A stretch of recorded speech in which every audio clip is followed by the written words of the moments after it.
Hey, what's going on, guys? It is Dives, Mr. Crackbot on Twitter. Welcome to our Sixers versus Hornets post-game show.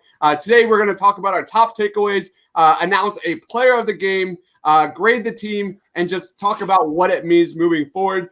Just want to say thank you to everyone that stuck with us all game long during our watch party. Let's get it started. Joining us tonight is my man, Justin. Follow him on Twitter at J_Persecony. What's going on, man? What is going on? Listen, an amazing game. I'm happy that I got to be here the whole time. Thank you guys for sticking with us. We had a consistent group of like 40 to 50 people the whole show. Really appreciate it. Go Sixers. What a game. Yes, sir. And also joining us tonight is my man, Tiago. Please give him a follow on Twitter. Check out at Tscabia. Check out all of his amazing NBA content, Sixers content at thepaytolines.com. Tiago, what's up, my man? First of all, I don't know how you guys do it, man. You guys are crushing these live streams. It's insane. I'm over here jumping around, jumping up and down, dropping F-bombs. Oh, don't worry. I'm doing that too. Don't you worry. I'm jumping up around. Right. Listen, you can come on here with us and jump around with us, Tiago. Yeah. I know. This is awesome. It's awesome. I think what's so amazing about it is we go from the Eagles to this, and this is just such a breath of fresh air. Daryl Morey, Doc Rivers deserve a ton of credit for what we're seeing. And let's get into this game. The Sixers took down the Charlotte Hornets 127-112. Your number one team in the Eastern Conference tie. 5-1 Sixers. It's just there's so many storylines to talk about in this game. The floor spacing, the efficiency on offense. The number one story so far this season has been defense. They're the number one defensive efficiency team in the NBA. Not tonight. And I think one of the main takeaways from this game was I was actually really excited or really impressed by the Charlotte Hornets. The Charlotte Hornets shot 37% from three, yet the Sixers still beat them by double digits. When's the last time that happened? Let's lead us off, Tiago. What was one of your main takes? I mean, there's a lot to take away from this. Charlotte is a sneaky good defensive team. They came into the game as a top 10 defense. You wouldn't be able to tell from tonight. I mean, the Sixers got whatever they wanted at any moment they wanted at any time that they wanted. And that's a big deal. We talked about this. The Sixers' ability to get open shots, particularly at the three-point line, is turning into the early storyline of the season. If you watch Denny Green, if you watch Seth Curry, these guys are getting wide open looks, whether in the corner or on the wing, it doesn't matter. And it starts with the way that they're moving the ball. It's something that we have not seen in over 2 years with this team. So for me, again, it goes back to what we saw in Orlando. It's the ball movement, it's the ability to create open shots, and guys are starting to hit shots. Tobias, Seth, Denny Green, these guys can hit shots, man. And you're starting to see what happens when they do. So yeah, you look at the starting lineup, 5, 8, 11. The starting lineup was 11 of 12, 14, 21, 11 of 21 from three-point range. Justin, what was your main take of this game? Well, my main take is Tobias Harris, because damn is he playing so well. Not even just this game, but the past 3 games. But I also want to touch on the Hornets. The Hornets defense is no joke. And yes, they're sneaky good, top 10 defense in the league. But I'll tell you what, you say the Sixers could take whatever they wanted. Sometimes they did make it a little hard. I mean, they had 15 steals on the Sixers this game. The Sixers had 21 turnovers, I believe it was. And that's last time we had almost that many turnovers, we lost. So it's the fact that we were able to overcome that amount of turnovers and still get away with this win, I think is immaculate and just shows how good offensively and defensively this team played, even with those 21 turnovers. I mean, you guys already touched on it. The fact that we shot 45% from three this game is crazy. When's the last time we saw the Sixers shooting that well from the perimeter besides last game? I'm talking about last season, the year before that. The fact that we have this many shooters that are capable of hitting at this high of a percentage on the court is insane to think about. And it's just great after the past 3 years of us wanting this kind of shooting around Joel and Ben. In the 5 wins, the Sixers starters are shooting 40 of 93 from the floor. in their 5 wins, 40 of 93. That's 43% from three. When Danny Green, Tobias Harris, Seth Curry, all those guys are providing spacing for Ben and Joel, it is really kind of exciting to think about what this team can become as they get ready for the playoffs. Sorry, Tiago. Yeah, I'm just going to say, so, we always talked about what Ben Simmons brings to the offense, right? He's not a 20-point scorer. He's not a 30-point scorer. But what does he bring to the offense? And guys, you're seeing it. I mean, it's open looks everywhere. So how many assists did Ben Simmons finish with tonight? I think it was 10, 11. I'll tell you real quick. Ben Simmons finished with 15 points, 11 assists, and 12 rebounds on a very high percentage of 6 for 9 from shooting, 1 block, 1 steal, 3 for 5 from the free throw line, plus 11. And that's exactly it. Like, he's not going to impact the scoreboard from the point standpoint, but I mean, the ability to drive and kick and to draw attention, it's not many teams have that type of player on their offense. And you're starting to see how having shooters around Embiid and Simmons helps this offense. I mean, you're really starting to see that tonight and in Orlando game primarily. So. If I may, I'd like to touch on Ben Simmons and not even just Ben Simmons when it comes to assists and driving and kicking out, but the better this team looks so good passing out, with passing lanes. Something you saw in the first few games was people just didn't know where they were supposed to be at times, and honestly, Joel and Ben didn't know where those guys were gonna be or where they were supposed to be either. Something you've seen the past 2 games is Ben is having an easier time finding where those guys are going to be on the floor. With the amount he's finding Seth Curry open, with the amount he's finding Danny Green, Shake Milton, everybody, honestly, even Matisse. We're finding guys a lot easier and getting the passes to exactly where they are right. a lot better. That's resulting in better 3-point percentages. People don't have to readjust their shot. They can just catch it and go right up with it. And I can only imagine as the year goes on how that's going to play out. Yeah, so and I'm just I'm looking at this box score, and it's so funny. Like, if you were to tell me that the Charlotte Hornets would shoot 37% from 3, the Sixers would have 21 turnovers, and the Sixers win by, I don't know what, double digits. That is just a crazy kind of concept of what we've kind of been used to watching from the Sixers these last 2 years. Let's roll into player of the game. Go ahead, Justin. Since I already know who your player is going to be, I'm going to go with Seth Curry. Seth Curry, dude, I can't. And honestly, I've been talking about this guy for the past almost every game on how much he has impressed me. Because coming into the season, a lot of people in the Sixers fan base thought he was just going to be a guy that could stand on the perimeter, a guy that could be the next JJ Redick. And we kept saying to you before the season started, he can do so much more than that.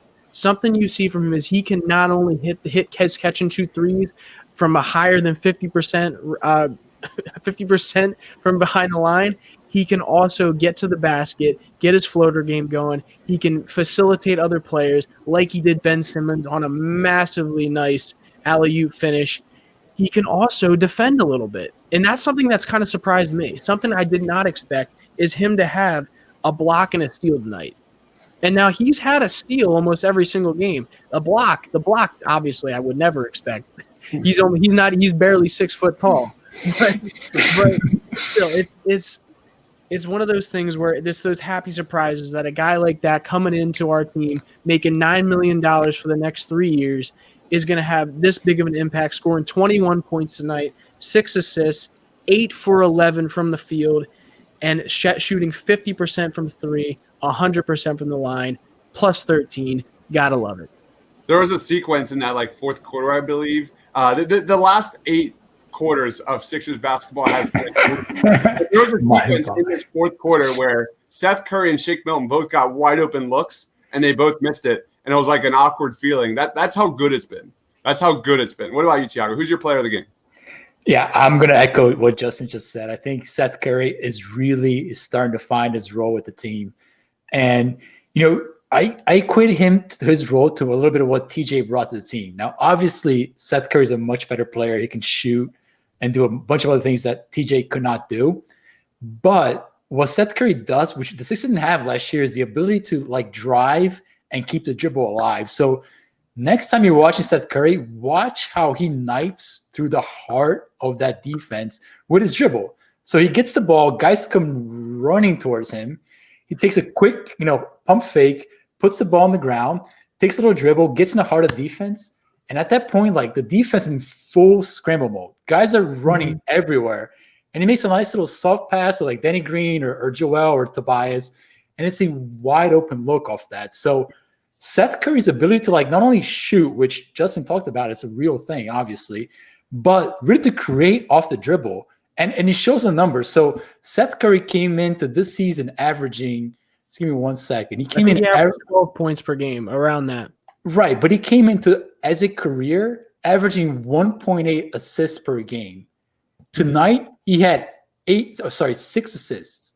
So you see how Doc is using Seth Curry in an entirely different way that teams have used him. In the past, he was mostly a catch and shoot guy. You sit in the corner, you shoot.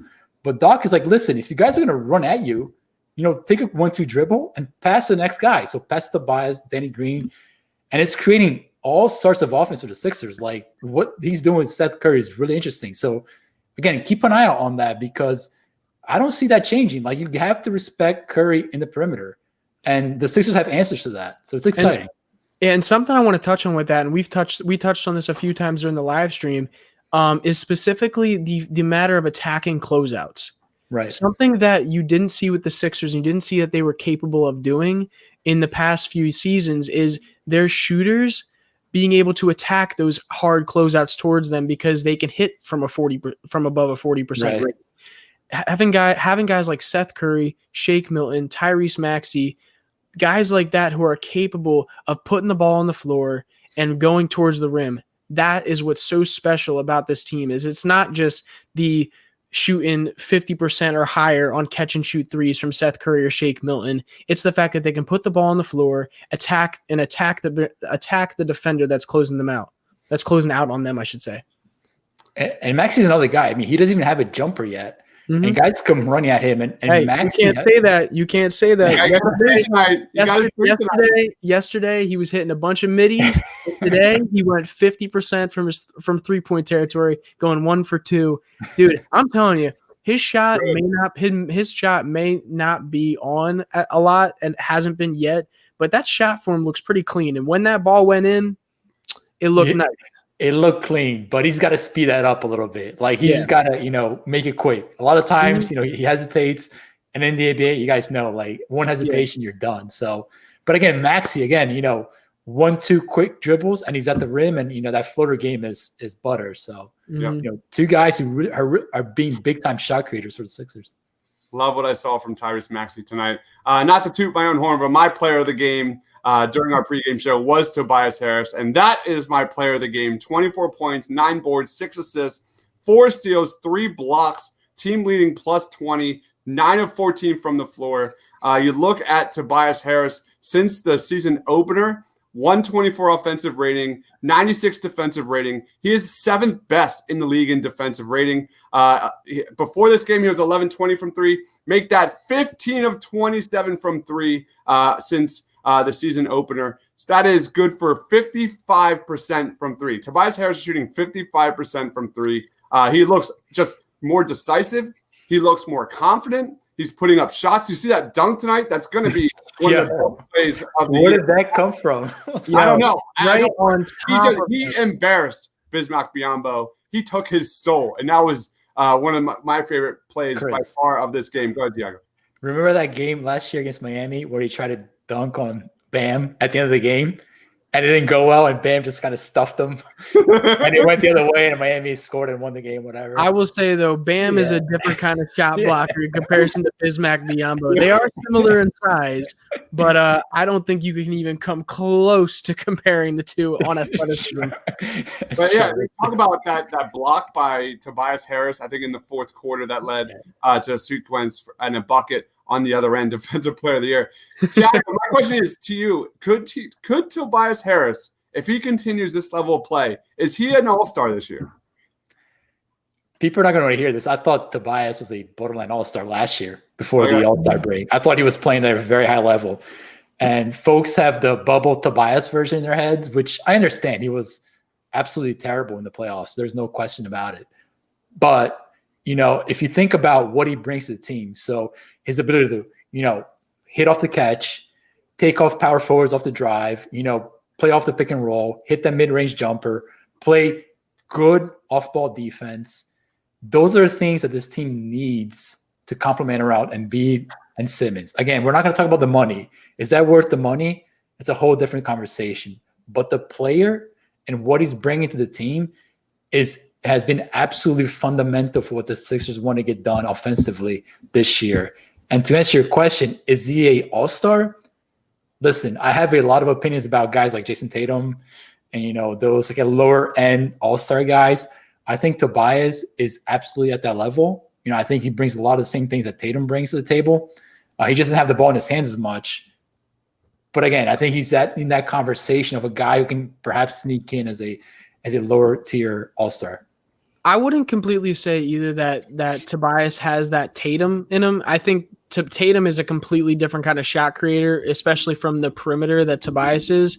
But I am definitely super impressed with how he has been playing. And I think if he keeps this up, I think more than I have no doubt in my mind that he would be an all-star on this team. If he keeps this up, especially because Ben's point totals and obviously all-star games have a lot to do with point totals, even though Ben has such an impact on how this team plays. It wouldn't surprise me if he were to end up making it with Joel Embiid. So a lot of positives tonight. When Seth Curry, Danny Green, and Tobias Harris combined for 10 of 19 from three-point range, the Sixers are going to win a lot of basketball games this year. There's a lot to like what you're seeing from a defensive standpoint. They're building an identity. They're building it the right way around Ben and Joel. How many looks did we see Joel get right underneath the basket, 3 to 5 feet away? There's a lot of positives. And let's get into our grades for tonight. Tiago, how would you grade the Sixers' performance tonight? I thought overall it was a solid B. I think that, we talked about all the positives here. There's abundance of positives to talk about. One thing that, again, it kind of, rear its ugly head tonight was the turnovers. And, Charlotte feeds off that type of stuff. And the Sixers in the second half primarily were poor in that department. And the second thing to think about is, when the Sixers went to that small lineup, went to that Dwight lineup. So you're talking about Dwight, you're talking about Maxey, Shake. Charlotte countered with a small lineup. So they went with a very small group. And the Sixers had a very tough time defending that lineup because you had Howard out of the paint and have guys kind of driving right through the heart of the defense and finishing at the rim. And that's something to keep an eye on moving forward because teams like Brooklyn, Boston, Milwaukee can really hurt you by going small. So, that's something that really stood out tonight when the Sixers went to that backup group. Charlotte really got to a lot of what they wanted to get done offensively, and it helped them to really, kind of hurt the Sixers on the defensive end. Well said. What about you, Justin? How would you grade this Sixers performance? Yeah, I mean, I think I'm kind of around the same as Tiago. I'm going to go with a B plus B range, just because of the turnovers and also just turnovers, which equated to sloppy offensive play. Yeah. At times they looked unstoppable in offense, but there was also times where they looked like they were going to lose. And even though they were up by 20, they still looked like they were. I'm like, oh God, this looks like it's falling apart. But that's just the Sixers fan in me saying, holy shit, they can't hold a lead. Obviously they won with flying colors, but I think the turnovers are going to really affect them if they can't button those issues up. Now, I do think they are going to button those up. I think a lot of the turnovers were, once again, like I was saying earlier, on not really understanding what another guy was going to be doing or not understanding where they were exactly going to be. That's what you saw even on Joel's turnover when he was trying to pass it to Tobias in the paint. He thought Tobias was going to go up for a lob, it looked like, and Tobias was just standing under the rim. And stuff like Ben Simmons trying to toss the ball to Tobias when he's running in, slashing in, and Tobias just bobbling it real quick, not really expecting the ball.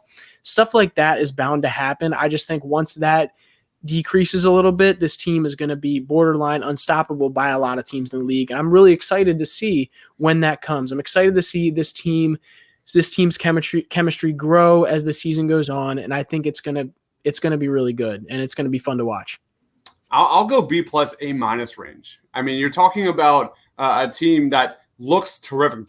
Tiago, I can't wait to see your stat lines, because it seems like when Ben and Joel are on the court, they look like everything is clicking. It looks the Hornets stopped scoring, and everything just was suffocating on defensively. And you look at the spacing between Danny Green, Tobias Harris, and Seth Curry. So I'm really high on this team. I'm really high right now. Like I said, you're talking about 22 turnovers on the Sixers, 37% from Charlotte. This is a different team, guys. This is a different team than we've seen, a different Sixers team that we've seen in the past 3 years. I don't know what it is.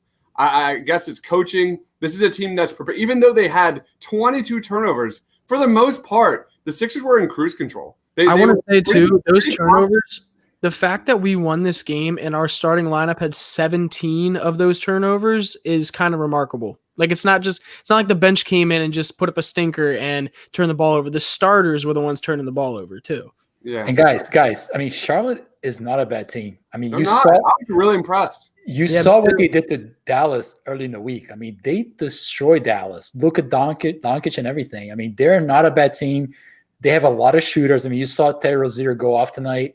35 points from Terry Rozier, and he was 7 for 11 from 3-point territory. Wow. Right. I mean, you watch Charlotte. I mean, that is a low-end playoff team. I mean, from everything I've seen so far this year, that team is going to be competing for an 8-7 seed. And, the Sixers gave it to them early. I mean, it was never, less than double figures throughout most of the game. They hit them early with about 35 points in the first quarter, something like that. And that shows the mentality of where the Sixers are at. I mean, they're not messing around. It's not like last year when you're going to have bad teams hanging around. You come in the Wells Fargo Center, you get punched in the face. Simple as that. And you saw that again tonight. I think this is an interesting comment. The Hornets scored 12 points since the 8-minute 52 mark in the fourth quarter, which was when Embiid and Ben came in not long after that. Wow. That is really impressive. And I mean, it just shows how much that defense really steps up when guys like Ben Simmons and Joel Embiid get on the floor. And you could tell Ben on the floor is ridiculous. Like, at the end of the day, it's about building around Ben and Joel. It's about building around Ben and Joel and getting them ready for the playoffs and the pick and roll and having a second unit and floor spacing around them to give them space to do what they do. And we're seeing it. I'm seeing it. It's just really, really fun. It only took 4 years, right? Exactly. It only took 4 years to be like, we should put shooters around Ben and Joel. And that's what we kept saying. I'm like, look what it actually looks like when you have guys that are capable shooters outside of these guys. It's insane. It's almost like this. It's almost like people like us have been saying that for the past 3-4 years. Doug, run the ball, Doug. All right, let's finish with plugs. You're up, Tiago. Yeah, so I wrote a piece on Tobias, how he's processing the game much faster, and you saw again today what that looked like. Tobias is having a phenomenal season. Everything looks faster. So if you understand how that looks on the court, make sure to check that out on the Painted Lines. That's coming out either today or tomorrow. So look out for that. Awesome. And if you don't know, the Painted Lines is a website. So that's what he's talking about. So go on to thepaintedlines.com. We also have a website. Yes, thepaintedlines.com, and go check out his article. He writes great stuff, great analysis. And one of the best Sixers follows ever on Twitter. Go follow Tiago if you aren't already. If you're not, you're doing it wrong. Thanks, guys. All right, you're up, Justin. So go follow me on Twitter. My @ is @J_Persichetti. So go follow me on there if you'd like. I post a lot of Sixers content, but also other things going on around the NBA, NFL, MLB, and so on. Also, go follow The Painted Lines on Twitter. I also help run that account a lot, so please go follow us on there. We give you all the latest updates going on around the league, plus specifically Sixers content. We have great guys, insiders for us, and we also have great beat reporters in Austin Krell and Jason Blevins. Also, subscribe to this channel, guys. We just hit 3K tonight. We just hit 3K. Yes. Please subscribe to the YouTube channel. We would truly appreciate it. Like the video. We're going to be back here for another post game and another Sixers watch party. So Please keep coming. We'll keep coming. Oh, man, thank you. Well said, Justin. You pretty much stole everything I said. I put up some highlight reels from December. So Ben Simmons, Joel Embiid, Tyrese Maxey, Dwight Howard, Tobias Harris, Seth Curry. It's all there. See all the best plays from those guys, as well as the team in December. Those are all up at the Paint Lines YouTube channel. And go check out my man, Brock. Brock puts out film breakdowns. He puts out film breakdowns that I promise you, if you're watching this, you won't find that anywhere else. They are film breakdowns on every game. I'm sure he's going to be working on one. I don't want to speak for him. But, and they are fun. They got the music in the background. You got Brock doing his thing. It's fun. Listen, if you want stats, if you want fun, if you want quality content from the NBA, you want to go watch those videos. Yeah. They're amazing. Yeah, they're so good. And follow my man Brock on Twitter at Landis Brock. So that pretty much wraps it up. The first place Philadelphia 76ers moved to 4-1. We'll be back again. 5-1. 5-1. My bad. 5-1, man. What are you doing? What are you doing? Don't slight them. Give me a break. And this week's gonna be fun. We got Brooklyn on Thursday. That's gonna be a lot of fun. Yeah, that's gonna be a lot of fun. We're gonna have a lot of fun with that. We're definitely gonna be live streaming that one. All right. So thank you everybody here for commenting, watching. Please be sure to like. Please be sure to subscribe. Follow my man Justin on Twitter at J_Persichetti. And then my man Tiago at T_Scabia. For Justin, for Tiago, for myself, thanks for watching, guys. Stay awesome. Peace.